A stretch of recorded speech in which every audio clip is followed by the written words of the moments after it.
ಏನಾಗ್ತದೆ ಈಗ for no ಈಗ ಆದೇಶನ ನೆಕ್ಸ್ಟು ಸುಪ್ರೀಂ ಕೋರ್ಟಲ್ಲಿ ಒಂದು ಕೇಸ್ ಇತ್ತು ಅದನ್ನು we have not removed anything. ಈಗ ಜನಿವಾರ ತೆಗೆಯೋದು ಮತ್ತು ನಿಮಗೆ ಪೇಟ ತಗ್ಸೋದು ಅದೆಲ್ಲ ನಾಟ್ ಅಲೌಡ್. ಅದರೊಳಗೆ ಕ್ಲಿಯರಾಗಿ ಸ್ಪೆಸಿಫಿಕ್ ಆಗಿ ಬರೆದಿದೆ ನೋಡಿ. ಎಲ್ಲ ಅವ್ರದ್ದು ಏನು ಟ್ರೆಡಿಷನ್ ಇದೆ ಆ ಟ್ರೆಡಿಷನಲ್ಲಿ ಟ್ರೆಡಿಷನಲ್ಲಿ ಬರ್ತಕ್ಕಂಥ ವ್ಯವಸ್ಥೆನ ನಾವು ತಂದಿದ್ದೀವಿ.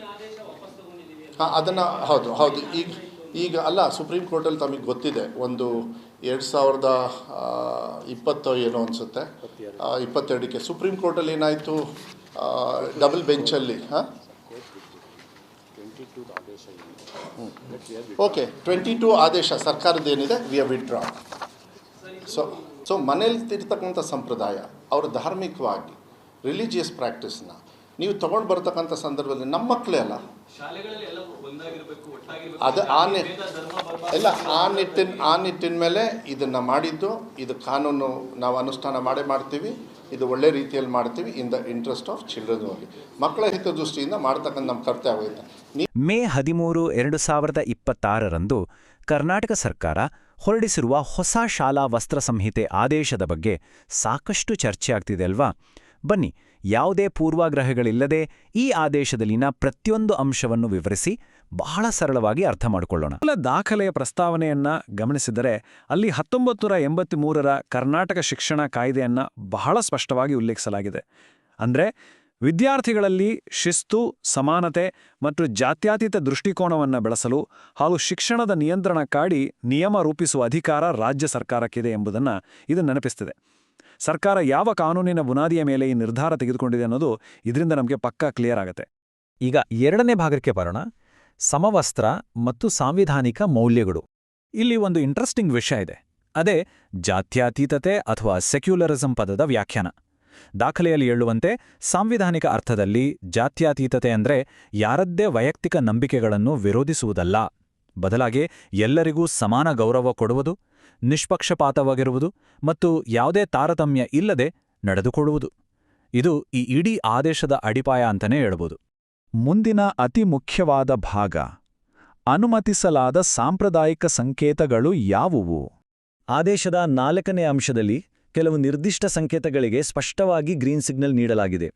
ಅವು ಯಾವುವು ಅಂದರೆ ಪೇಟ ಅಥವಾ ಟರ್ಬನ್, ಜನಿವಾರ, ಶಿವದಾರ, ರುದ್ರಾಕ್ಷಿ ಹಾಗೂ ತಲೆವಸ್ತ್ರ ಅಥವಾ ಹಿಜಾಬ್. ಆದರೆ ಇಲ್ಲಿ ನಾವು ಗಮನಿಸಬೇಕಾದ ಒಂದು ಪ್ರಮುಖ ಷರತ್ತಿದೆ. ಈ ಸಂಕೇತಗಳಿಂದ ವಿದ್ಯಾರ್ಥಿಯನ್ನು ಗುರುತಿಸಲು ಶಾಲೆಯ ಶಿಸ್ತಿಗೆ ಅಥವಾ ಸುರಕ್ಷತೆಗೆ ಕಿಂಚಿತೂ ಅಡ್ಡಿಯಾಗಬಾರದು.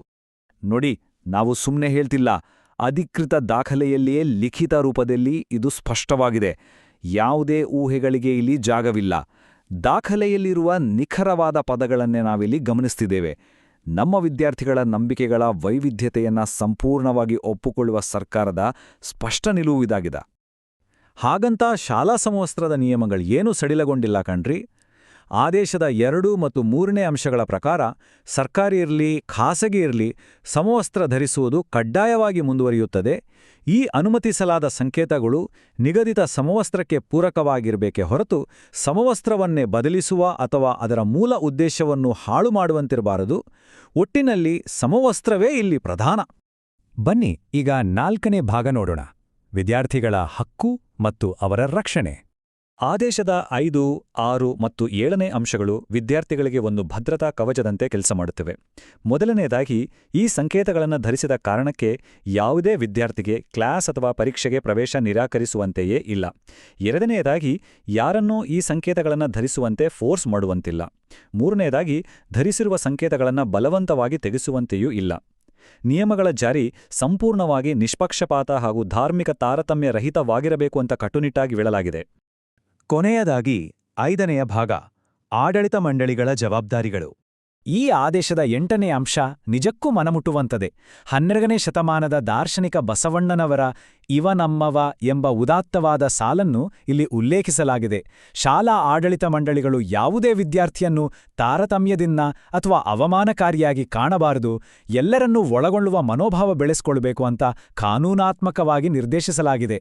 ಪ್ರತಿಯೊಬ್ಬರಿಗೂ ಘನತೆಯಿಂದ ಶಿಕ್ಷಣ ಸಿಗಬೇಕು ಅನ್ನೋದೇ ಇದರ ಅಸಲಿ ಆಶಯ.